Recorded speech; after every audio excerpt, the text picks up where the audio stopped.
أعوذ بالله من الشيطان الرجيم. بسم الله الرحمن الرحيم. إن الذين قالوا ربنا الله ثم استقاموا تتنزل عليهم الملائكة ألا تخافوا ولا تحزنوا وأبشروا بالجنة التي كنتم توعدون. نحن أولياؤكم في الحياة الدنيا وفي الآخرة ولكم فيها ما تشتهي أنفسكم ولكم فيها ما تدعون. نزلا من غفور رحيم. ومن أحسن قولا ممن دعا إلى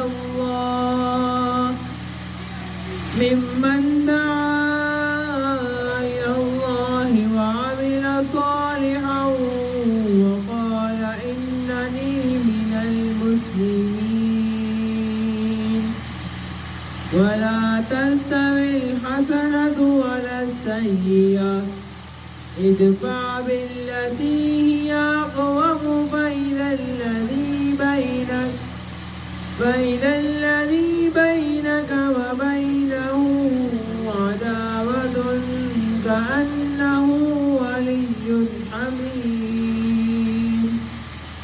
وما يلقاها إلا الذين صبروا وما يلقاها إلا ذو حظ عظيم. صدق الله العظيم.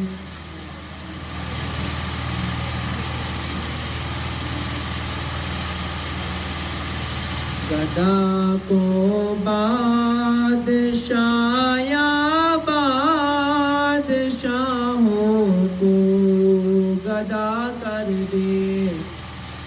گدا کو بادشاہ یا بادشاہوں کو گدا کر دے.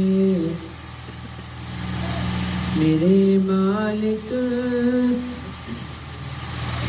آپ جب چاہیں کسی کو کیا سے کیا کر دے.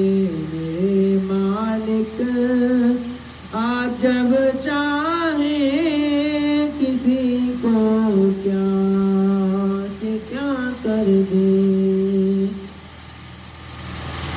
جسے آپ پکڑ لیں اس کو چھڑا سکتا نہیں کوئی.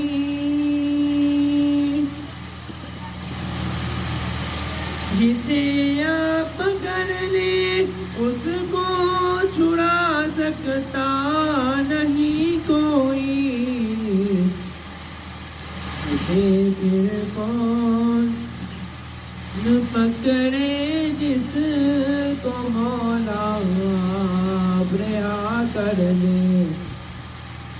اسے پھر کون پکڑے جس کو مولا رہا کر لے. میرے مالک آپ جب چاہیں کسی کو کیا سے کیا کر دے. کبھی کنواں کبھی مٹی کبھی پھر قید میں یوسف. کبھی کنواں کبھی مٹی کبھی پھر قید میں یوسف، کبھی مصر کا قیدی، مصر کا بادشاہ کر دے، کبھی مصر کا قیدی، مصر کا بادشاہ کر دے، میرے مالک آپ جب چاہیں کسی کو کیا سے کیا کر دے، اور میرے اللہ کی رحمت اور عنایت دیکھیے شامی، اور میرے اللہ کی رحمت اور عنایت دیکھیے شامی، کہ موسیٰ لے جائے آگ پیغمبری عطا کر دے، کہ موسیٰ لے جائے آگ پیغمبری عطا کر دے، میرے مالک آپ جب چاہیں کسی کو کیا سے کیا کر دے، گدا کو بادشاہ یا بادشاہوں کو گدا کر دے، میرے مالک آپ جب چاہیں کسی کو کیا سے کیا کر دے۔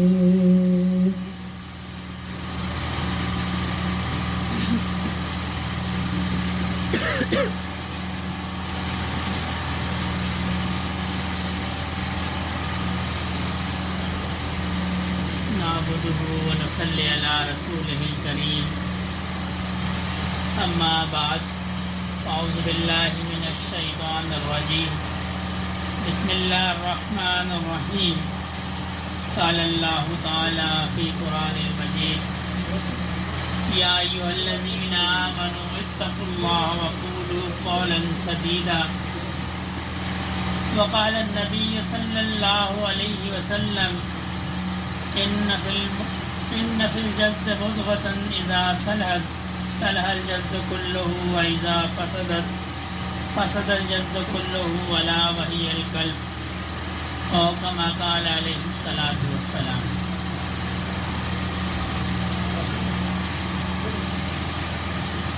نبی کریم صلی اللہ علیہ وسلم کی مجلس میں ایک شخص آیا اور اس نے آ کے نبی کریم صلی اللہ علیہ وسلم سے عرض کی کہ یا رسول اللہ، مجھ میں فلاں گناہ ہے، مجھ میں فلاں گناہ ہے، مجھ میں فلاں بری عادت ہے، اور بڑی بڑی بری عادتوں کا اظہار کیا کہ مجھ میں ایسی ایسی بری عادتیں ہیں، اور ان بری عادتوں میں ایک جھوٹ کی عادت بھی تھی، اور آپ صلی اللہ علیہ وسلم سے عرض کی کہ میں اتنی عادتوں کو نہیں چھوڑ سکتا، میرے لیے کوئی آسانی کرے، کوئی ایک عادت ایسی ہو جس کو میں چھوڑ دوں۔ تو آپ صلی اللہ علیہ وسلم نے اس سے فرمایا کہ بھئی جھوٹ نہ بولنا دوبارہ۔ اب وہ شخص جو ہے رسول اللہ صلی اللہ علیہ وسلم کی مجلس سے چلے گئے، اور جس عادت بد میں وہ مبتلا تھے، جب اس کا ارادہ ہوا، اس کی طلب ہوئی اور اس کی طرف رجوع کرنے لگے، تو دل میں خیال آیا کہ میں نے نبی کریم صلی اللہ علیہ وسلم سے عہد کیا ہے کہ میں نے جھوٹ نہیں بولنا، اور اگر نبی کریم صلی اللہ علیہ وسلم نے مجھ سے یہ سوال کر لیا کل جب میں ان کی مجلس میں حاضر ہوں گا کہ تم نے یہ گناہ کیا یا نہیں کیا، اور میں چونکہ جھوٹ نہ بولنے کا پابند ہوں، میں نے آپ کے ہاتھ پہ بیعت کر لی ہے کہ میں جھوٹ نہیں بولوں گا، تو پھر وہاں شرمندگی ہوگی۔ تو وہ اس گناہ سے بچ گیا. جب دوسرے گناہ پہ نفس نے غلبہ کیا، اس نے اس کا ارادہ کیا، تو پھر اس کے دل میں یہ خیال آیا. الغرض کتابوں میں یہ لکھا ہے کہ وہ شخص تمام گناہوں سے بچ گیا. یہ جھوٹ جو ہے رسول اللہ صلی اللہ علیہ وسلم کی حدیث مبارکہ ہے جس میں بہت سارے گناہوں کی فہرست ہے. فرمایا سب ہو سکتا ہے، مومن جھوٹا نہیں ہو سکتا. میں نے جو آیت کریمہ پڑھی اس میں اللہ پاک فرماتے ہیں یا ایھا الذین آمنوا اتقوا اللہ وقولوا قولا سدیدا. سیدھی بات کرو، جو قول تمہارا ہو، جو تمہاری بات ہو وہ سیدھی بات ہو، سچی بات ہو. اور یہ سچی بات کی ہمارے معاشرے کے اندر بڑے سے بڑا آدمی بھی اور دنیا دیندار آدمی بھی اس مرض میں مبتلا ہے. بلکہ ہمارا معاشرہ اتنا خراب ہو گیا کہ اگر کوئی شخص سیدھی بات کرتا ہے تو ہم کہتے ہیں یہ تو پاگل ہے، یہ تو پاگل ہے جی، اس کو ہیر پھیر نہیں آتی. حالانکہ یہ ایسا گناہ ہے، جھوٹ بولنا یا غلط بات کرنا، الٹی بات کرنا، جھوٹی بات کرنا، یہ ایسا گناہ ہے. بعض روایات میں آتا ہے جھوٹ کی بو سے فرشتے جو ہے اس سے 40 قدم دور چلے جاتے. ایسا گناہ ہے. اور اس آیت مبارکہ کے اگلے حصے میں اللہ پاک فرماتے ہیں کہ میں تمہارے اعمال کو ٹھیک کر دوں گا. یصلح لکم اعمالکم، یعنی اگر ہم سیدھی بات کریں گے، سچی بات کریں گے، سیدھے معاملات کریں گے تو اس کی برکت سے اللہ پاک ہمارے اعمال کو ٹھیک کر دیں گے. اچھا، یہاں پر ہم ایک غلطی کرتے ہیں. ہم کیا کرتے ہیں؟ ہم اعمال پہلے شروع کرتے ہیں اور پھر ہم کہتے ہیں جی اس سے ہماری معاملات ٹھیک ہو جائیں گے، ہماری باتیں سچی ہو جائیں گی. یہی وجہ ہے کہ دیندار آدمی بھی، پڑھا لکھا آدمی بھی، سمجھدار آدمی بھی، عبادت گزار آدمی بھی، پھر بھی وہ اس مرض میں مبتلا ہے. پھر ہم کہتے ہیں جی ہمارے اعمال ٹھیک نہیں ہوتے اس لیے کہ ہمارا قول ٹھیک نہیں ہے. سورہ احزاب میں اللہ پاک فرماتے ہیں جی قول ٹھیک ہوگا، سچی بات ہوگی تو اللہ پاک اس کی برکت سے اعمال کو ٹھیک کر دیں گے، اور پھر جب اعمال ٹھیک ہو جائیں گے تو اللہ پاک پھر معاف کر دیں گے. وَيَغْفِرْ لَكُمْ ذُنُوبَكُمْ، پھر اللہ پاک معاف بھی کر دیں. یعنی صرف زبان کا سچا ہونا یہ کتنی بڑی نعمت ہے. اور ہمارے معاشرے کے اندر یہ وہ ایسا گناہ ہے کہ جس کو گناہ سمجھا ہی نہیں جاتا، سمجھا ہی نہیں جاتا. اس گناہ کو کوئی گناہ سمجھتا ہی نہیں ہے کہ جی ہم نے کسی کو دھوکہ دے دیا، کوئی جھوٹی بات کر دی، کوئی بات لگا دی، اس کی تو کوئی اہمیت ہی نہیں ہے. تہجد گزار آدمی ہوگا اور اس مرض میں مبتلا ہوگا. کیوں کہ ہمارے دل سے اس مرض کی کراہیت نکل گئی. ہمیں معلوم ہی نہیں ہے کہ جی یہ کتنا بڑا گناہ ہے. ہمارے اکابر کے حالات میں آتا ہے نا، بعض واقعات ملتے ہیں بزرگوں کے کہ ایک عورت جو ہے کسی بچے کو لے کے آئی کہ یہ میٹھا زیادہ کھاتا ہے، آپ اس کو سمجھا دیں. انہوں نے فرمایا جی کل آنا.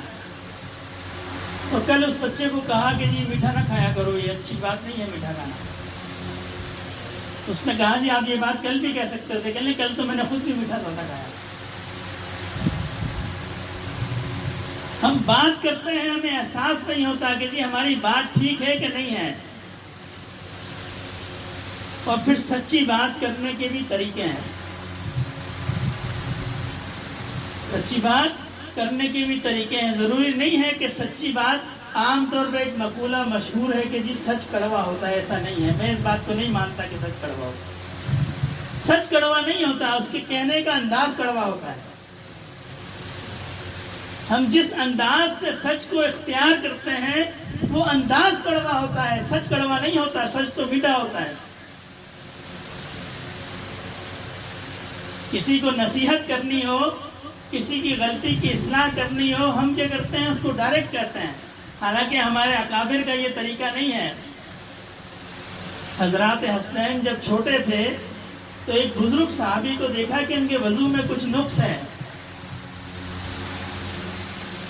تو انہوں نے ان کو یہ نہیں کہا تمہارا وضو ٹھیک نہیں ہے، تم تو وضو ٹھیک نہیں کرتے ہو، اور پھر ایسا کہ یہ بھی نہیں کہا جی میری بات تو سچی ہے. ان سے فرمایا کہ ہم وضو کرتے ہیں، آپ ہمیں دیکھیں کہ ہم وضو درست کرتے ہیں کہ نہیں کرتے. ہم وضو درست کرتے ہیں کہ نہیں کرتے. پھر جب انہوں نے حضرات حسنین نے وضو فرمایا، ان بزرگوں نے وضو دیکھا تو ان کو اندازہ ہوا کہ جی میرے وضو میں یہ نقص تھا. یہ ہے سچ، یہ ہے تربیت کا انداز. ہم یا تو سچ بولتے نہیں ہیں، اور اگر ہم بولتے ہیں تو اس کو دوسرے کے لیے بالکل اذیت بنا دیتے ہیں. ایسا نہیں ہے. سچ بولنے کا ایک طریقہ ہے، سچ سمجھانے کا ایک طریقہ ہے، بات کا ایک طریقہ ہے. ہم جو غلط بات ہے، جو الٹی بات ہے، اس کو نرمی سے کہتے ہیں، اور جو سچی بات ہے اس کو سختی سے کہتے ہیں. سچی بات بھی نرمی سے کی جائے. کسی بزرگ کا مجھے نام یاد نہیں آ رہا، ان کا قول ہے کہ اگر صحیح بات صحیح وقت پر صحیح طریقے سے کہی جائے تو وہ دل پہ ضرور اثر کرتی ہے. ہم سمجھتے ہیں کہ ہم جو گھما پھرا کے باتیں کرتے ہیں یہ نفع والی بات ہے، ایسا نہیں ہے. ہندوستان کے اندر کسی زمین پہ ہندوؤں اور مسلمانوں میں اختلاف ہو گیا. ہندو کہتے تھے یہ ہماری زمین ہے، اور مسلمان کہتے تھے یہ ہماری جگہ ہے. تو بات انگریز کی عدالت تک چلی گئی. تو اس عدالت کے اندر جو ہندوؤں نے ایک ایسی شخصیت کا نام رکھا کہ جی ہمیں ان کی ثالثی، ان کا فیصلہ قبول ہے جو مسلمان تھے، کہ فلاں مسلمان بزرگ جو ہیں ہمیں ان کی ثالثی منظور ہے، ان کا فیصلہ منظور ہے، جو وہ کہتے ہیں کہ ہمیں قبول ہے. مسلمان خوش ہو گئے کہ جی اب یہ تو نہیں کہہ سکتے اس زمین کے اوپر مندر بنے، یہ تو ہمارے حق میں فیصلہ دیں گے. جب صبح مجسٹریٹ نے، جج نے ان کو بلایا اور ان سے پوچھا یہ زمین کن کی ہے، اس پہ کس کا حق ہے، تو انہوں نے کہا جی اس پہ ہندوؤں کا حق ہے، یہ ان کی زمین. شور مچ گیا کہ جی مسلمان شخص نے جو ہے زمین ہندوؤں کے نام کر دی. جب وہ بزرگ اپنی جگہ پر گئے تو وہ جتنے ہندو تھے جنہوں نے اس کیس کو لڑا تھا وہ حضرت کی خدمت میں حاضر ہوئے اور زمین کے کاغذات بھی دیے کہ حضرت یہ کاغذات آپ کے حوالے، ہم سب اسلام قبول کرتے ہیں، آپ اس جگہ کو جہاں چاہیں استعمال کریں. تو اس زمانے کے اخباروں نے ہیڈنگ لگائی کہ آج مسلمان ہار گیا، اسلام جیت گیا. مسلمان ہار گیا، اسلام جیت گیا. یہ نہیں ہے کہ ہم اگر جھوٹ بات کریں گے، ہم بات کو گھما پھرا کر کریں گے تو شاید اس کا رزلٹ اچھا ہوگا. اس کا کبھی بھی رزلٹ اچھا نہیں ہوگا، انجام اس کا آخرکار خراب ہوگا. اور جتنا ہم باتوں کو گھماتے ہیں، جتنا ہم جھوٹ بولتے ہیں، جتنا ہم سیدھی بات نہیں کرتے، اتنا ہم اعمال سے دور چلے جاتے ہیں.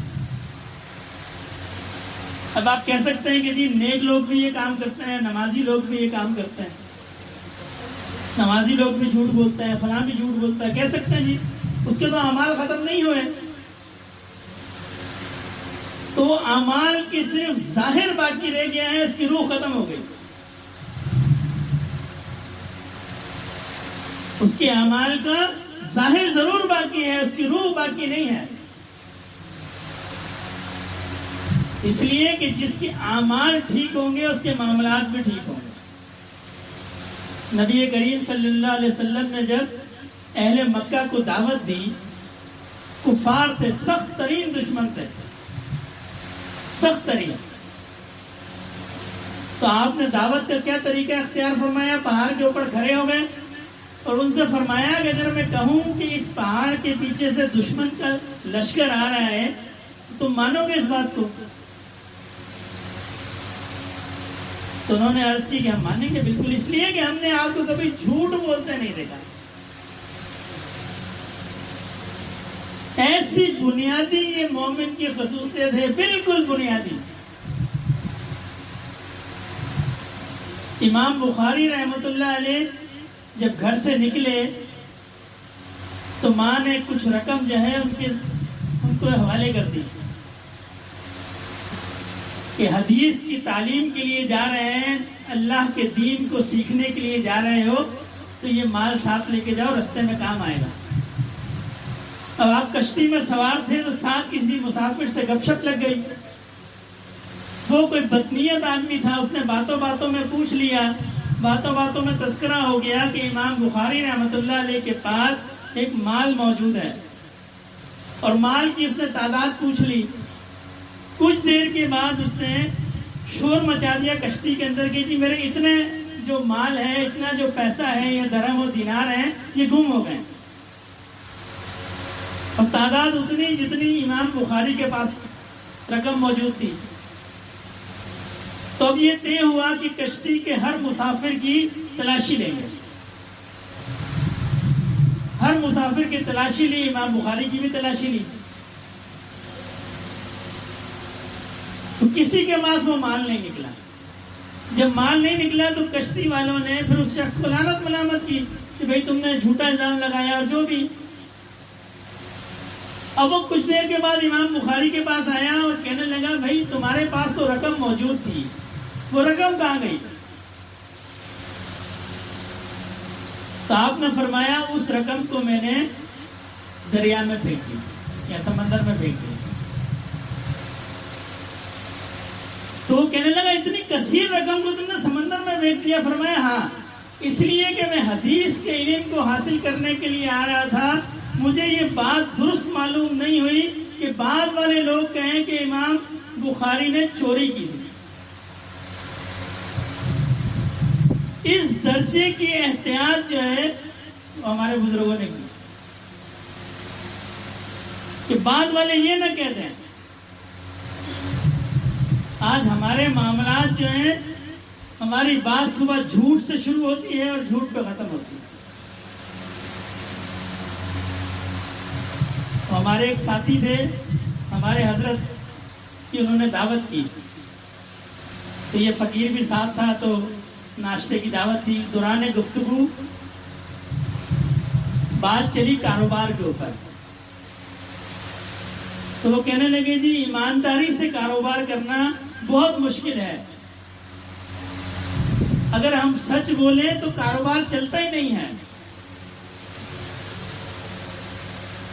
تو اس فقیر نے عرض کی کہ بھائی اللہ پاک نبی کریم صلی اللہ علیہ وسلم کی حدیث مبارکہ ہے، ایماندار تاجر جو ہے وہ قیامت کے دن انبیاء کرام کے ساتھ ہوگا. یہ اتنی بڑی فضیلت اس مشکل کام کے لیے ہے. یہ اگر آسان ہوتا، تجارت آسان ہوتی تو یہ اتنی بڑی فضیلت نہ ہوتی. تو مشکل کام ہے، اسی لیے فضیلت بڑی ہے. تو ہمارا اگر معاملات ٹھیک نہیں ہے، ہم کسی کو دھوکہ دیتے ہیں، ہم جھوٹ بولتے ہیں، ہم دوغلی بات کرتے ہیں، پھر یہ مومن کے شایان شان نہیں ہے. سب کچھ ہو سکتا ہے، مومن جھوٹا نہیں ہو سکتا.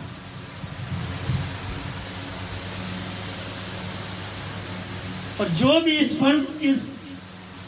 گناہ میں مبتلا ہے، اس مرض میں مبتلا ہے، یہ مرض ہے. ہم سمجھتے ہیں کہ اس کی کوئی بات نہیں ہے، کسی کی بات گھما دی کوئی بات نہیں ہے، کسی کو جھوٹ بول دیا کوئی بات نہیں ہے.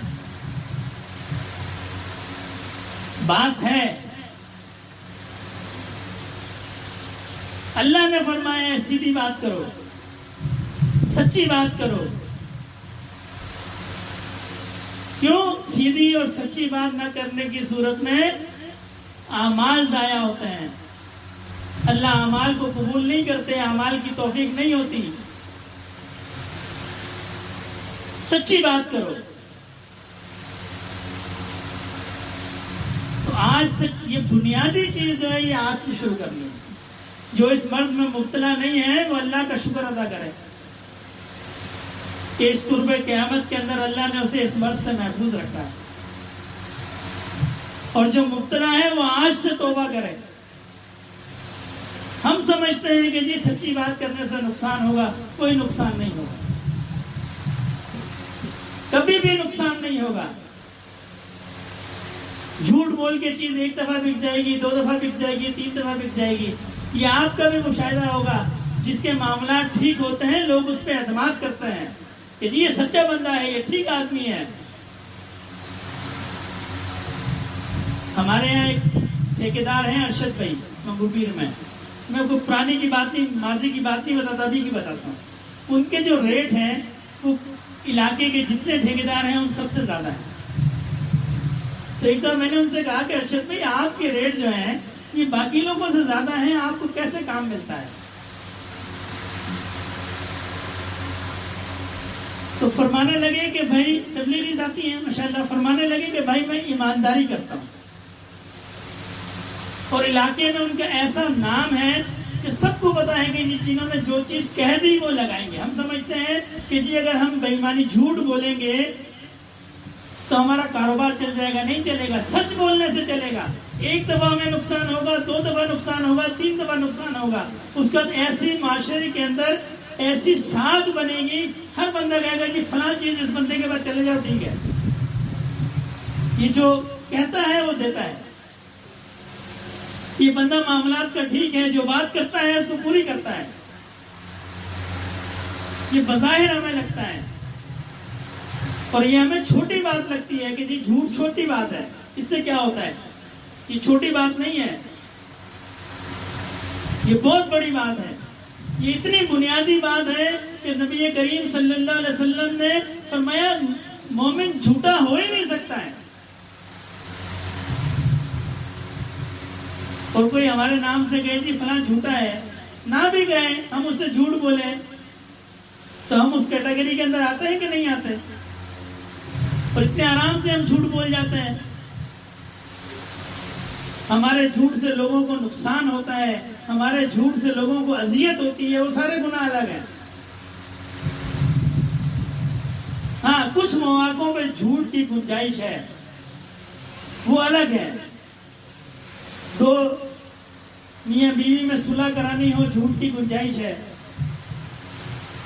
جہاں لڑائی ہوتی ہو، فتنہ ہوتا ہو، وہاں گنجائش ہے. تو آج ہی اس مرض سے توبہ کرنی ہے. یہ بنیادی بات ہے. یہ دل کے سیاہ ہونے کی نشانی ہے. بندے کا جھوٹا ہونا یہ دل کے سیاہ ہونے کی نشانی ہے. چہرہ جتنا مرضی روشن کر لے، آج کل تو بڑی کریم ہے، یہ دل سیاہ ہوتا ہے تو اس کی زبان سے جھوٹ نکلتا ہے. جس کا دل روشن ہوگا اس کی زبان سے جھوٹ نہیں نکلے گا. یہ دل سیاہ ہوتا ہے کہ اس کی زبان سے غلط الفاظ نکلتے ہیں. یہ دل کی سیاہی کی علامت ہے، اس کے کان غلط الفاظ سنتے ہیں. یہ سب دل کی گمراہی کی یا سیاہی کی علامت ہے. زبان کا غلط استعمال جو ہے یہ دل کی سیاہی کی علامت ہے. اور ایسی چیز ہے زبان، نبی کریم صلی اللہ علیہ وسلم نے 2 چیزوں کی ضمانت مانگی. فرمایا ان 2 چیزوں کی ضمانت مجھے دے دو، میں تمہیں جنت کی ضمانت دیتا ہوں. ان میں سے ایک زبان ہے، صرف زبان. کہ زبان ان میں 2 چیزوں میں سے ایک زبان ہے. زبان کی ضمانت دے دیں گے رسول اللہ صلی اللہ علیہ وسلم نے جنت کی زبان. ایسی چیز ہے زبان. اور فرمایا جب بندہ صبح اٹھتا ہے نا تو اس کے اعضاء یہ زبان سے مخاطب ہو کے اس سے پناہ مانگتے ہیں کہ جی تیری وجہ سے ہم بچ جائیں گے.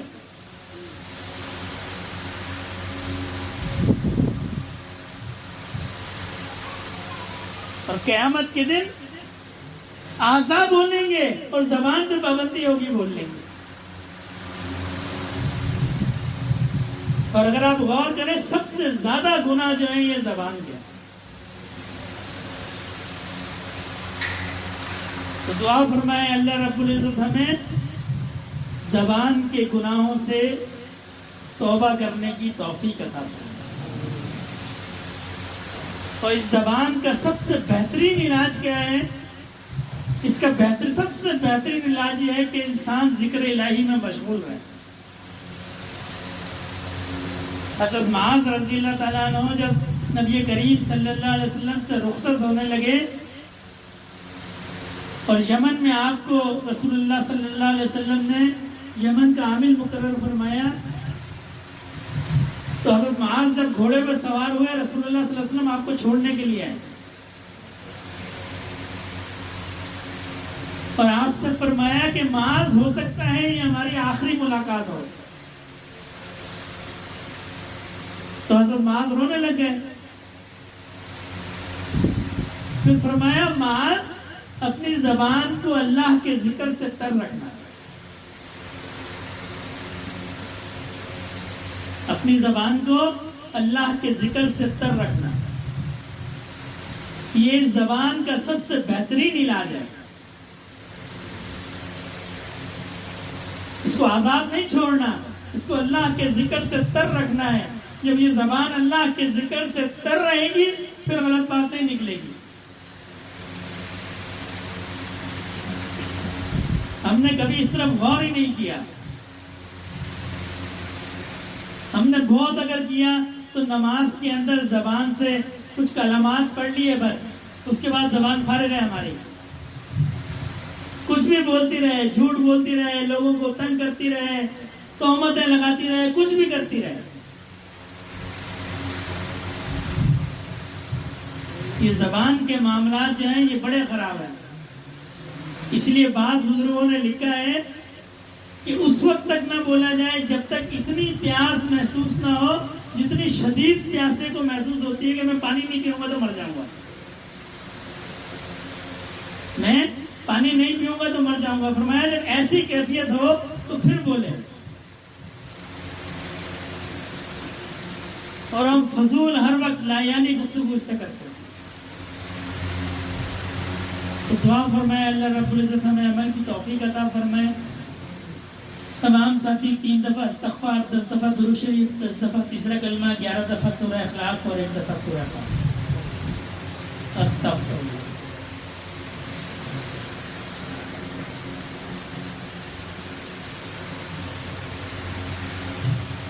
سبحان اللہ والحمد للہ ولا الہ الا اللہ واللہ اکبر ولا حول ولا قوة۔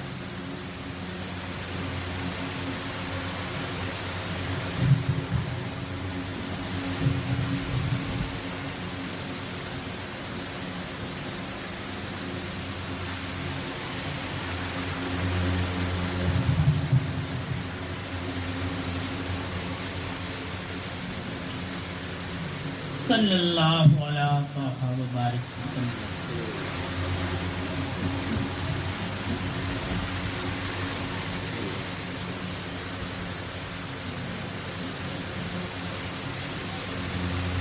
قل هو اللہ احد اللہ الصمد لم یلد ولم یولد ولم یکن له۔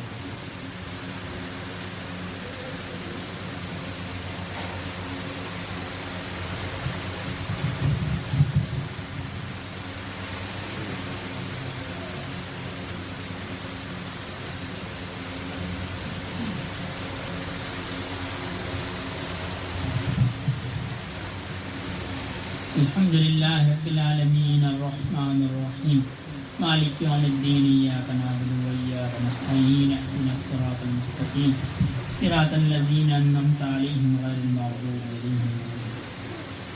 الحمد للہ رب العالمین والصلاة والسلام علی سید المرسلین۔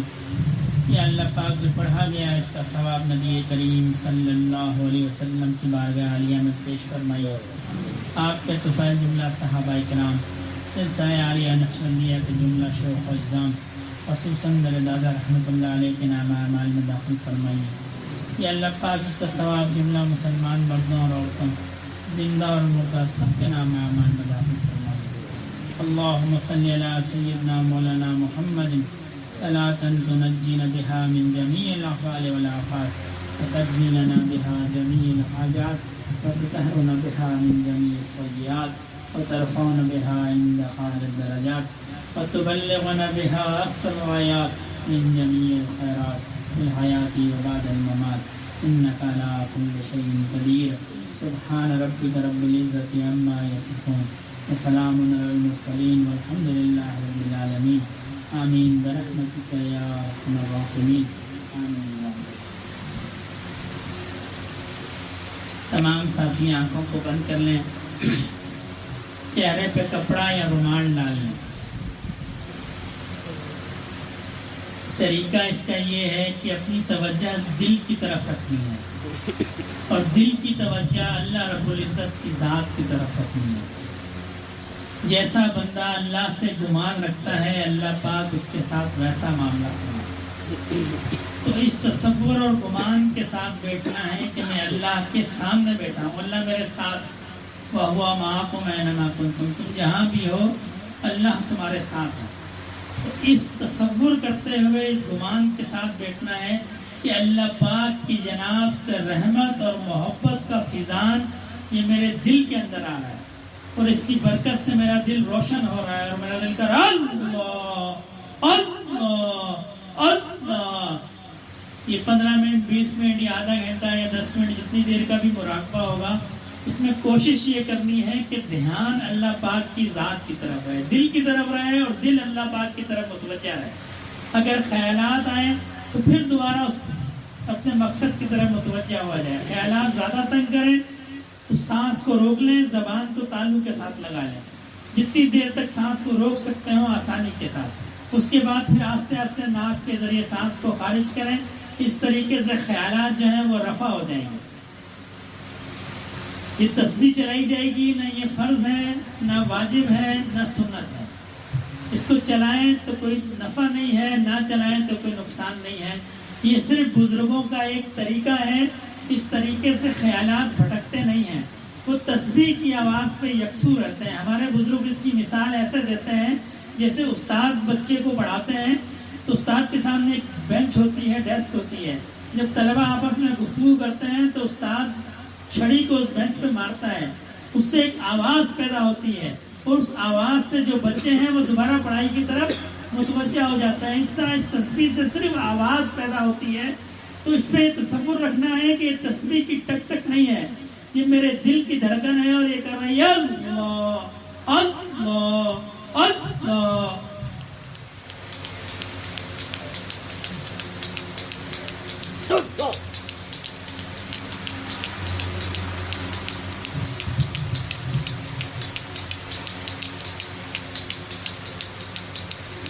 إنما المؤمنون الذين إذا ذكر الله وجلت قلوبهم وإذا تليت عليهم آياته زادتهم إيمانا وعلى ربهم يتوكلون. الذين يقيمون الصلاة ومما رزقناهم ينفقون. الله الله الله.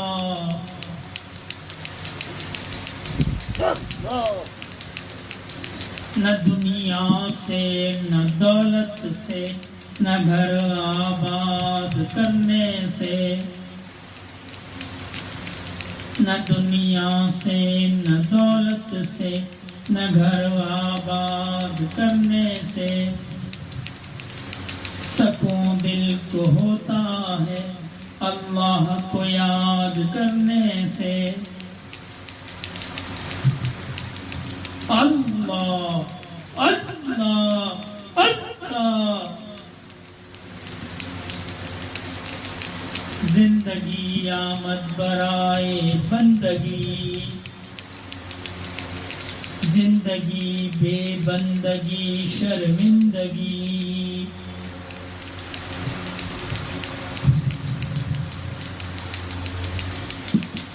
ذکر حق آمد غذائے روح را، ذکر حق مرہم دل مجروح را. اللہ اللہ اللہ.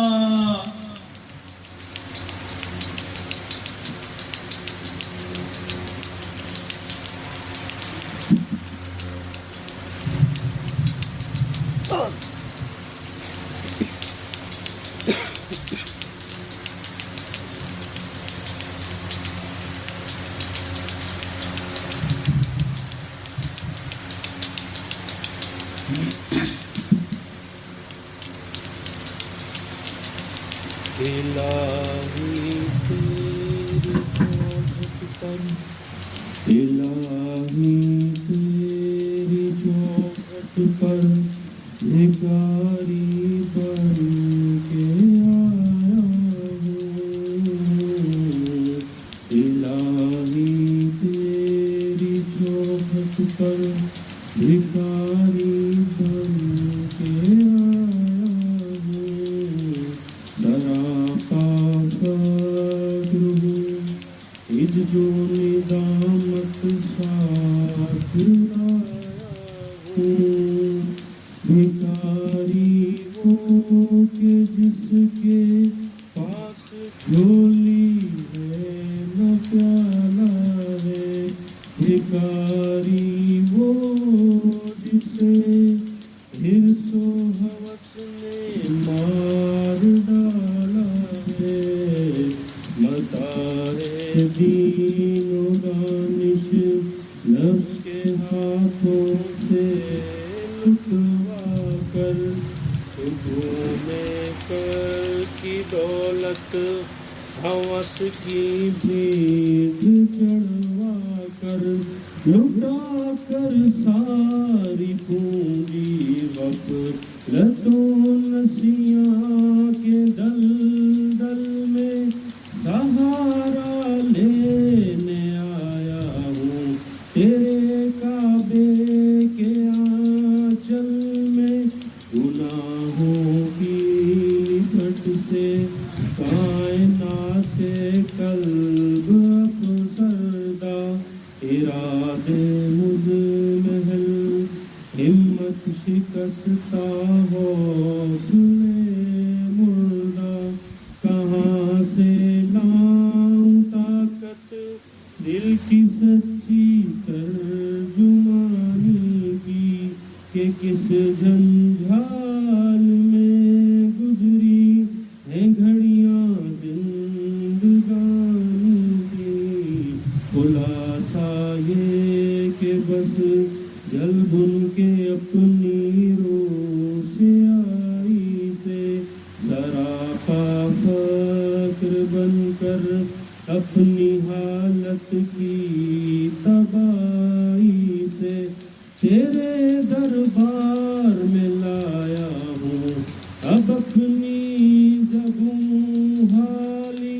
تیری چوکھٹ کے لائق ہر عمل سے ہاتھ ہے خالی. یہ تیرا گھر ہے، تیرے مہر کا دربار ہے مولا. سراپا نور ہے، ایک ضبط انوار ہے مولا. تیری چوکھٹ کے جو آداب ہیں میں ان سے خالی ہوں. نہیں جس کو سلیقہ مانگنے کا وہ سوالی ہوں. زبان غلط ندامت دل کی ناقص ترجمانی پر. خدایا رحم میری اس زبان پہ زبانی پر. یہ آنکھیں خشک ہیں یا رب، انہیں رونا نہیں آتا. سلگتے داغ ہیں دل میں، جنہیں دھونا نہیں آتا.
اتنا تو کرم کرنا اے چشم کریمانہ، اتنا تو کرم کرنا اے چشم کریمانہ، جب جان لبوں پر ہو، جب جان لبوں پر ہو، آپ سامنے آ جانا، بے خود کیے دیتے ہیں، کیوں آنکھ ملائی تھی، کیوں آگ لگائی تھی، کیوں آنکھ ملائی تھی، کیوں آگ لگائی تھی،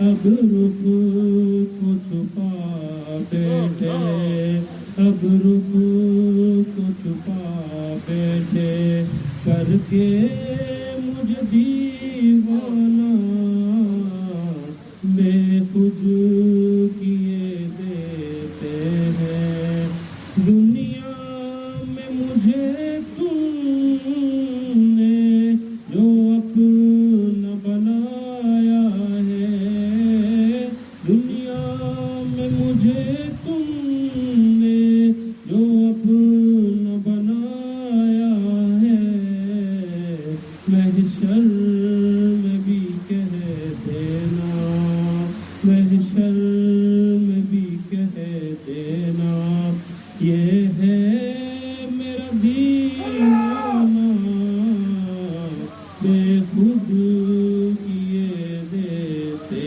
ہیں، میں ہوش حواس اپنے اس بات پہ کھو بیٹھا، میں ہوش حواس اپنے اس بات پہ کھو بیٹھا، آپ نے جو کہا ہنس کے، یہ ہے میرا دیوانہ، بے خود کیے دیتے ہیں، پینے کو تو پی لوں گا، پر عرض ذرا سی ہے، پینے کو تو پی لوں گا، پر عرض ذرا سی ہے، مقبول سسا کی ہو، مقبول سسا کی ہو، نقش بندی میں خانہ، بے خود کیے دیتے ہیں، جی چاہتا ہے تحفے میں بھیجوں میں انہیں آ کے، جی چاہتا ہے تحفے میں بھیجوں میں انہیں آ کے، درشن کا تو درشن ہو، درشن کا تو درشن ہو، نظران کا نظرانہ، بے خود کیے دیتے ہیں،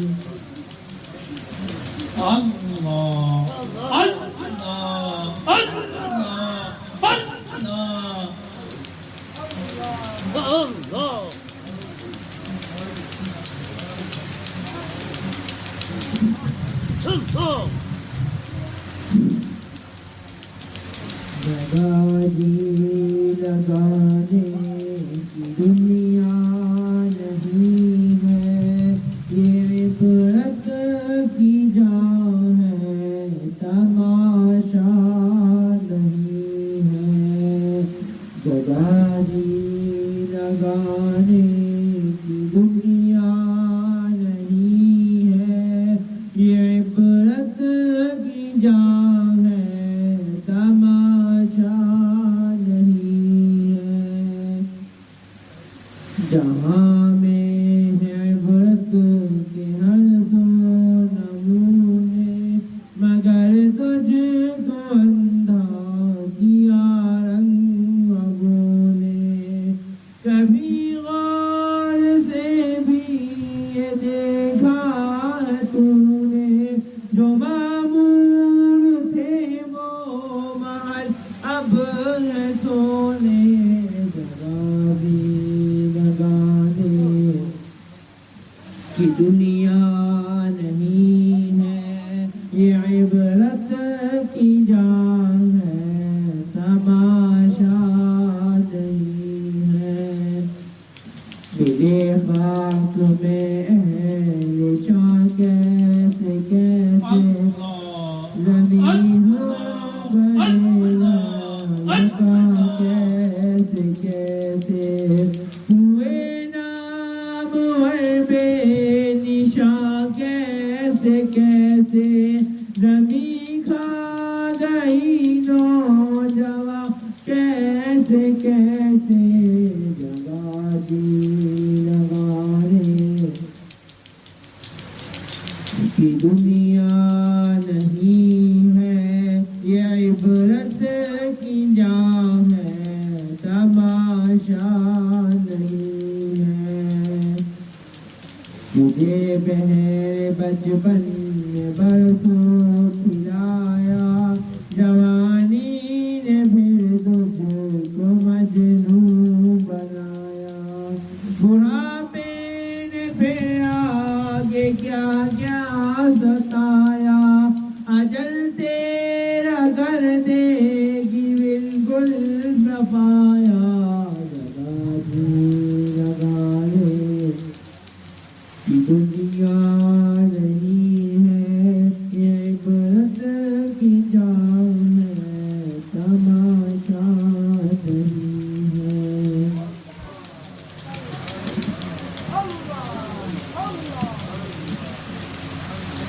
اللہ اللہ اللہ۔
دعائے خیر۔ الحمدللہ رب العالمین الرحمن الرحیم مالک یوم الدین، ایاک نعبد و ایاک نستعین، اهدنا الصراط المستقیم صراط الذین انعمت علیہم غیر المغضوب علیہم ولا الضالین۔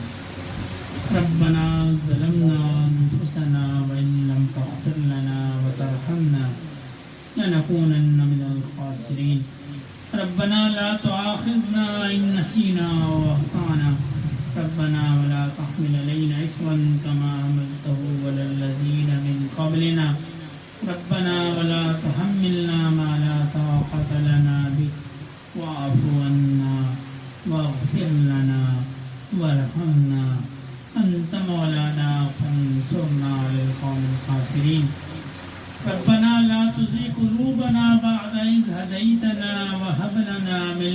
منك رحمة إنك أنت الوهاب ربنا هب لنا من أزواجنا وذرياتنا قرة أعين واجعلنا للمتقين إماما ربنا آتنا في الدنيا حسنة وفي الآخرة حسنة وقنا عذاب النار اللهم إنا على ذكرك وشكرك وحسن عبادتك اللهم إنك عفو تحب العفو فاعف عنا اللهم اغفر لنا قبل الموت وارحمنا عند الموت ولا تعذبنا بعد الموت ولا تحاسبنا يوم القيامة إنك على كل شيء قدير یا اللہ پاک اپنی رضا والی زندگی عنایت فرمائیے یا اللہ پاک رضا کی حالت میں موت عطا فرمائیے یا اللہ پاک ہم سے جو گناہ ہو گئے اعلانیہ ہو یا خفیہ ہوں بڑے ہوں یا چھوٹے ہوں ظاہری ہوں یا باطنی ہوں یا اللہ پاک اپنی رحمت سے تمام گناہوں کو معاف فرمائیے یا اللہ پاک نبی کریم صلی اللہ علیہ وسلم کے دین پہ چلنے کی توفیق عطا فرمائیے یا اللہ پاک نبی کریم صلی اللہ علیہ وسلم کے دست اقدس سے حوض کوثر کا پیالہ نصیب فرمائیے یا اللہ پاک نبی کریم صلی اللہ علیہ وسلم کے دین کو ہماری زندگیوں میں جاری فرمائیے یا اللہ پاک ہماری اولادوں میں جاری فرمائیے یا اللہ پاک ہماری نسلوں میں جاری فرمائیے یا اللہ پاک جو بیمار ہیں ان کو صحت عطا فرمائیے یا اللہ پاک جو تندرست ہیں ان کی تندرستی کو دور فرمائیے یا اللہ پاک جو قرض میں مبتلا ہیں غیب کے خزانوں سے ان کا قرض ادا فرمائیے یا اللہ پاک جو اولاد کی نعمت سے محروم ہیں نیک صالح اولاد عطا فرمائیے یا اللہ پاک جو اولاد نرینہ کی نعمت سے محروم ہے نیک صالح وارث عطا فرمائیے یا اللہ پاک ہمارے جو بڑے اس دنیا سے چلے گئے ان کی قبور کو جنت کے باغوں میں سے باغ بنائیے یا اللہ پاک جو حیات ہیں ہمیں ان کی خدمت کرنے کی توفیق عطا فرمائیے یا اللہ پاک ان کی عمروں میں علم میں برکت عطا فرمائیے یا اللہ پاک حاضرین مجلس کی ہر قسم کی جائز اور شرعی حاجات کو پورا فرمائیے یا اللہ پاک یہ آپ کے بندے ہیں ان کو مختلف حاجات ہیں یہ میں نہیں جانتا ان کو کیا حاجات ہیں یا اللہ آپ جانتے ہیں یا اللہ پاک آپ اپنے فضل سے ان کی تمام حاجات کو پورا فرمائیے یا اللہ پاک ان پر رحم فرمائیے یا اللہ پاک حاضرین مجلس پر رحم فرمائیے یا اللہ پاک جو مانگ سکے وہ بھی عطا فرمائیے یا اللہ پاک جو نہ مانگ سکے وہ بھی عطا فرمائیے